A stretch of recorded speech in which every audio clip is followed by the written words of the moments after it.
ಕರ್ತನಲ್ಲಿ ಪ್ರೀತಿಯಿಂದ ಕರೆಯಲ್ಪಟ್ಟಂತಹ ಎಲ್ಲ ನನ್ನ ಸಹೋದರ ಸಹೋದರಿಯರಿಗೆ ಯೇಸು ಕ್ರಿಸ್ತ ನಾಮದಲ್ಲಿ ವಂದಿಸುತ್ತಾ ಡಿಸೆಂಬರ್ 8ಕ್ಕೆ ನೇಮಕವಾದ ರಾತ್ರಿಯಾಗಿದೆ. ಯಾಕೆಂದರೆ ಆತನು ಕೆಟ್ಟವರ ಮೇಲೆಯೂ ಒಳ್ಳೆಯವರ ಮೇಲೆಯೂ ತನ್ನ ಸೂರ್ಯನು ಉದಯಿಸುವಂತೆ ಮಾಡುತ್ತಾನೆ ಮತ್ತು ನೀತಿವಂತರ ಮೇಲೆಯೂ ಅನೀತಿವಂತರ ಮೇಲೆಯೂ ಮಳೆ ಸುರಿಸುತ್ತಾನೆ. ಮತ್ತಾಯ 5ನೇ ಅಧ್ಯಾಯ 45ನೇ ವಚನ.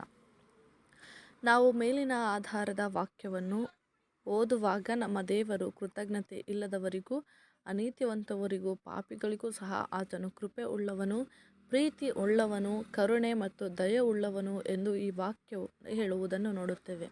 ಅದೇ ರೀತಿ ನಾವು ಸಹ ದಯೆ, ಉದಾರ ಪ್ರೀತಿ ಉಳ್ಳವರಾಗಿದ್ದು ಅವಕಾಶ ಸಿಕ್ಕಿದಾಗ ಎಲ್ಲ ಮನುಷ್ಯರಿಗೆ ಮತ್ತು ವಿಶೇಷವಾಗಿ ವಿಶ್ವಾಸದ ಮನೆವಾರ್ತೆಯವರಿಗೆ ಒಳ್ಳೆಯದನ್ನು ಮಾಡಬೇಕು.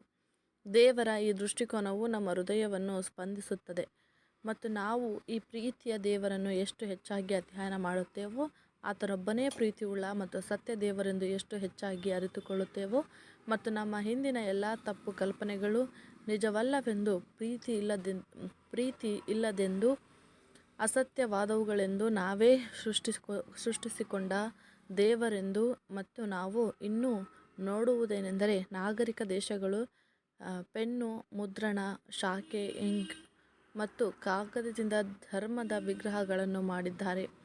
ಇದು ಅನ್ಯಜನರು ಹಿಂದೆ ಕಬ್ಬಿಣ, ಕಲ್ಲು, ಹಿತ್ತಾಳೆ ಅಥವಾ ಜೇಡಿಮಣ್ಣಿನಿಂದ ಮಾಡಿದ ವಿಗ್ರಹಕ್ಕಿಂತ ಭಯಾನಕವಾಗಿದೆ. ನಾವು ಒಳ್ಳೆಯದಾಗಿರುವ ದೇವರ ದೃಢವಾದ ವಾಕ್ಯವನ್ನು ಹಿಡಿದುಕೊಳ್ಳೋಣ.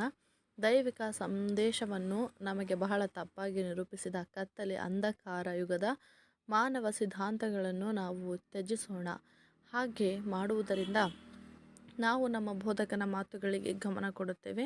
ಅದೇನೆಂದರೆ, ನೀವು ಸತ್ಯವನ್ನು ತಿಳಿದುಕೊಳ್ಳುವಿರಿ, ಆ ಸತ್ಯವು ನಿಮ್ಮನ್ನು ಬಿಡುಗಡೆ ಮಾಡುವುದು ಎಂಬುದೇ. ಆಮೆನ್.